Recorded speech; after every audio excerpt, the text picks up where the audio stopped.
بسم اللہ الرحمن الرحیم۔ السلام علیکم۔ Welcome back to my channel Islamic course with Iqra, سیرت النبی صلی اللہ علیہ وآلہ وسلم۔ آج کا ہمارا عنوان ہے مدینہ منورہ میں اسلامی معاشرے کا آغاز۔ مسلمان پتھروں سے بنیادیں بھرنے لگے۔ بنیادیں تقریباً 3 ہاتھ 4.5 فٹ گہری تھی۔ اس کے لیے اینٹوں کی تعمیر اٹھائی گئی۔ دونوں جانب پتھروں کی دیواریں بنا کر کھجور کی ٹہنیوں کی چھت بنائی گئی اور کھجور کے تنوں کے ستون بنائے گئے۔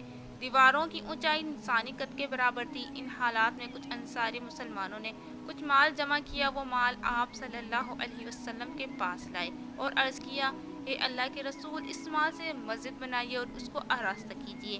ہم کب تک چھپر کے نیچے نماز پڑھیں گے؟ اس پر حضور اکرم صلی اللہ علیہ وسلم نے ارشاد فرمایا، مجھے مسجدوں کو سجانے کا حکم نہیں دیا گیا۔ اسی سلسلے میں ایک اور حدیث کے الفاظ یہ ہیں، قیامت قائم ہونے کی ایک نشانی یہ ہے کہ لوگ مسجدوں میں آرائش اور زیبائش کرنے لگیں گے، جیسے یہود اور نصارہ اپنے کلیساں اور گرجوں میں زیب و زینت کرتے ہیں۔ مسجد نبوی کی چھت کھجور کی چھال اور پتوں کی تھی اور اس پر تھوڑی سی مٹی تھی۔ جب بارش ہوتی تو پانی اندر ٹپکتا، یہ پانی مٹی ملا ہوتا، اس سے مسجد کے اندر کیچڑ ہو جاتا۔ یہ بات محسوس کر کے صحابہ کرام رضی اللہ تعالیٰ عنہم نے عرض کیا، اے اللہ کے رسول، اگر آپ حکم دیں تو چھت پر زیادہ مٹی بچھا دی جائے تاکہ اس میں سے پانی نہ رسے، مسجد میں نہ ٹپکے۔ آپ صلی اللہ علیہ وسلم نے ارشاد فرمایا، نہیں، یوں ہی رہنے دو۔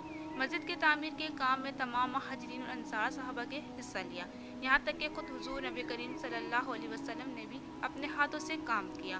آپ صلی اللہ علیہ وسلم اپنی چادر میں اینٹیں بھر بھر کر لاتے، یہاں تک کہ سینہ مبارک غبار آلود ہو جاتا۔ صحابہ کرام رضی اللہ تعالیٰ عنہم نے آن حضرت صلی اللہ علیہ وسلم کو اینٹیں اٹھاتے دیکھا تو وہ اور زیادہ جانفشانی سے اینٹیں دھونے لگے۔ یہاں اینٹوں سے مراد پتھر ہیں۔ ایک موقع پر آپ صلی اللہ علیہ وسلم نے دیکھا کہ باقی صحابہ تو ایک ایک پتھر اٹھا کر لا رہے ہیں اور حضرت عمار بن یاسر رضی اللہ تعالیٰ عنہ 2 پتھر اٹھا کر لا رہے تھے، تو ان سے پوچھا، عمار، تم بھی اپنے ساتھیوں کی طرح ایک ایک پتھر کیوں نہیں لاتے؟ انہوں نے عرض کیا، اس لیے کہ میں اللہ تعالیٰ سے زیادہ اجر و ثواب چاہتا ہوں۔ حضرت عثمان بن مظعون رضی اللہ تعالیٰ عنہ بہت نفیس اور صفائی پسند تھے۔ وہ بھی مسجد کی تعمیر کے لیے پتھر دھو رہے تھے۔ پتھر اٹھا کر چلتے تو اس کو اپنے کپڑوں سے دور رکھتے تاکہ کپڑے خراب نہ ہوں۔ اگر مٹی لگ جاتی تو فوراً چٹکی سے اس کو جھاڑنے لگ جاتے۔ دوسرے صحابہ دیکھ کر مسکراتے تھے۔ مسجد کی تعمیر کے بعد حضور اکرم صلی اللہ علیہ وسلم اس میں 5 ماہ تک بیت المقدس کی طرف منہ کر کے نمازیں پڑھتے رہے۔ اس کے بعد اللہ تعالیٰ کے حکم سے قبلے کا رخ بیت اللہ کی طرف ہو گیا۔ مسجد کا پہلے فرش کچا تھا، پھر اس پر کنکریاں بچھا دی گئی۔ یہ اس لیے بچھائی گئی کہ ایک روز بارش ہوئی، فرش گیلا ہو گیا۔ اب جو بھی آتا اپنی جھولی میں کنکریاں بھر کر لاتا اور اپنی جگہ پر ان کو بچھا کر نماز پڑھتا۔ تب نبی کریم صلی اللہ علیہ وسلم نے حکم دیا کہ سارا فرش ہی کنکریوں کا بچھا دو۔ پھر جب مسلمان زیادہ ہو گئے تو نبی کریم صلی اللہ علیہ وسلم نے مسجد کو وسیع کرنے کا ارادہ فرمایا۔ مسجد کے ساتھ زمین کا ایک ٹکڑا حضرت عثمان غنی رضی اللہ تعالیٰ عنہ کا تھا۔ یہ ٹکڑا انہوں نے ایک یہودی سے خریدا تھا۔ جب حضرت عثمان رضی اللہ تعالیٰ عنہ کو معلوم ہوا کہ حضور صلی اللہ علیہ وسلم مسجد کو وسیع کرنا چاہتے ہیں تو انہوں نے عرض کیا، اے اللہ کے رسول، آپ مجھ سے زمین کا یہ ٹکڑا جنت کے ایک مکان کے بدلے میں خرید لیں۔ چنانچہ نبی کریم صلی اللہ علیہ وسلم نے زمین کا وہ ٹکڑا ان سے لے لیا۔ مسجد نبوی کے بارے میں آپ صلی اللہ علیہ وسلم نے ارشاد فرمایا، اگر میری یہ مسجد صنعاء کے مقام تک بھی بن جائے، یعنی اتنی وسیع ہو جائے، تو بھی یہ میری مسجد ہی رہے گی، یعنی مسجد نبی ہی رہے گی۔ اس سے ظاہر ہو رہا ہے کہ آپ نے مسجد نبی کے وسیع ہونے کی اطلاع پہلے ہی دے دی تھی، اور ہوا بھی یہی۔ بعد کے ادوار میں اس کی توسیع ہوتی رہی اور اس کا سلسلہ جاری ہے اور آگے بھی جاری رہے گا انشاءاللہ۔ مسجد نبی کے ساتھ ہی سیدہ عائشہ صدیقہ رضی اللہ تعالیٰ عنہا اور سیدہ سودہ رضی اللہ تعالیٰ عنہا کے لیے 2 حجرے بنائے گئے۔ یہ حجرے مسجد نبی سے بالکل ملے ہوئے تھے۔ ان حجروں کی چھتیں بھی مسجد کی طرح کھجوروں کی چھال سے بنائی گئی تھیں۔ مسجد نبی کی تعمیر تک آپ صلی اللہ علیہ وسلم حضرت ابو ایوب انصاری رضی اللہ تعالیٰ عنہ کے گھر میں قیام پذیر رہے۔ آپ صلی اللہ علیہ وسلم نے ان کے مکان میں نچلی منزل میں قیام فرمایا تھا۔ حضرت ابو ایوب انصاری رضی اللہ تعالیٰ عنہ اور ان کی بیوی نے آپ صلی اللہ علیہ وسلم سے درخواست کی تھی، حضور آپ اوپر والی منزل میں قیام فرمائیں۔ اس پر آپ صلی اللہ علیہ وسلم نے جواب میں فرمایا، مجھے نیچے ہی رہنے دیں، کیونکہ لوگ مجھ سے ملنے کے لیے آئیں گے، اسی لیے اس میں ہی سہولت رہے گی۔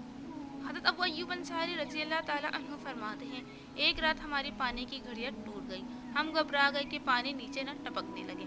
آپ صلی اللہ علیہ وسلم کو پریشانی نہ ہو تو ہم نے فوراً اس پانی کو اپنے لحاف میں جبس کرنا شروع کر دیا اور ہمارے پاس وہ ایک ہی لحاف تھا اور دن سردی کے تھے۔ اس کے بعد حضرت ابو ایوب انصاری رضی اللہ تعالی عنہ نے پھر آپ صلی اللہ علیہ وآلہ وسلم سے اوپر والی منزل پر قیام کرنے کی درخواست کی۔ آخر آپ صلی اللہ علیہ وسلم نے ان کی بات مان لی۔ ان کے گھر کے قیام کے دوران آپ صلی اللہ علیہ وسلم کے لیے کھانا حضرت اسد بن زرارہ اور حضرت سعد بن عبادہ رضی اللہ تعالی عنہ کے ہاں سے بھی آتا تھا۔ اس تعمیر سے فارغ ہونے کے بعد حضور اکرم صلی اللہ علیہ وسلم نے حضرت زید بن حارثہ اور حضرت زید بن رافع رضی اللہ تعالی عنہ کو مکہ بھیجا تاکہ حضور اکرم صلی اللہ علیہ وسلم کے گھر والوں کو لے آئیں۔ حضور اکرم صلی اللہ علیہ وآلہ وسلم نے انہیں سفر میں خرچ کرنے کے لیے 500 درہم اور 2 اونٹ دیے۔ رہبر کے طور پر ان کے ساتھ عبداللہ بن اریکت کو بھیجا۔ سیدنا ابو بکر صدیق رضی اللہ تعالی عنہ نے یہ اخراجات برداشت کیے۔ ان کے گھر والوں کو لانے کی ذمہ داریاں بھی انہیں ہی سونپی گئیں۔ اس طرح یہ حضرات مکہ معظمہ سے آپ صلی اللہ علیہ وسلم کی صاحبزادیوں حضرت فاطمہ رضی اللہ تعالی عنہ، حضرت ام کلثوم رضی اللہ تعالی عنہ کو آن حضرت صلی اللہ علیہ وسلم کی اہلیہ محترمہ حضرت سودہ بنت زمعہ رضی اللہ تعالی عنہ اور داعیہ ام ایمن رضی اللہ تعالی عنہ جو زید بن حارثہ رضی اللہ تعالی عنہ کی اہلیہ تھی، اور ان کے بیٹے حضرت اسامہ بن زید رضی اللہ تعالی عنہ کو لے کر مدینہ منورہ آ گئے۔ حضرت اسامہ بن زید رضی اللہ تعالی عنہ آپ صلی اللہ علیہ وسلم کے دایا کے بیٹے تھے اور آپ صلی اللہ علیہ وسلم کو حد درجے عزیز تھے۔ آپ صلی اللہ علیہ وسلم کی بیٹی حضرت زینب رضی اللہ تعالی عنہ چونکہ شادی شدہ تھی اور ان کے شوہر اس وقت تک مسلمان نہیں ہوئے تھے، اس لیے انہیں ہجرت کرنے سے روک دیا گیا۔ حضرت زینب رضی اللہ تعالی عنہ نے بعد میں ہجرت کی تھی اور اپنے شوہر کو کفر کی حالت میں مکہ ہی چھوڑ آئی تھی۔ ان کے شوہر ابو العاص بن ربیع رضی اللہ تعالی عنہ تھے۔ یہ غزوہ بدر کے موقع پر کافروں کے لشکر میں شامل ہوئے، گرفتار ہوئے لیکن انہیں چھوڑ دیا گیا۔ پھر یہ مسلمان ہو گئے تھے۔ آپ صلی اللہ علیہ وسلم کی چوتھی بیٹی حضرت رقیہ رضی اللہ تعالی عنہ اپنے شوہر حضرت عثمان رضی اللہ تعالی عنہ کے ساتھ پہلے ہی حبشہ ہجرت کر گئی تھیں۔ یہ بعد میں حبشہ سے مدینہ پہنچے تھے۔ حضرت ابو بکر رضی اللہ تعالی عنہ کے گھر والے بھی ساتھ ہی مدینہ منورہ آ گئے۔ ان میں ان کی زوجہ محترمہ حضرت ام رومان رضی اللہ تعالی عنہ، حضرت عائشہ صدیقہ اور ان کی بہن حضرت اسماء رضی اللہ تعالی عنہ شامل تھیں۔ حضرت ابو بکر صدیق رضی اللہ تعالی عنہ کے بیٹے حضرت عبداللہ رضی اللہ تعالی عنہ بھی ساتھ آئے۔ حضرت ابو بکر صدیق رضی اللہ تعالی عنہ کی زوجہ حضرت ام رومان رضی اللہ تعالی عنہ کے بارے میں نبی اکرم صلی اللہ علیہ وسلم نے فرمایا تھا، جس شخص کو جنت کی حوروں میں سے کوئی حور دیکھنے کی خواہش ہو وہ ام رومان کو دیکھ لے۔ ہجرت کے اس سفر میں حضرت اسماء رضی اللہ تعالی عنہ کو مدینہ منورہ پہنچنے سے پہلے قباء میں ٹھہرنا پڑا۔ ان کے ہاں حضرت عبداللہ بن زبیر رضی اللہ تعالی عنہ پیدا ہوئے۔ بچے کی پیدائش کے بعد مدینہ پہنچے اور اپنا بچہ آپ صلی اللہ علیہ وسلم کی گود میں برکت حاصل کرنے کے لیے پیش کر دیا۔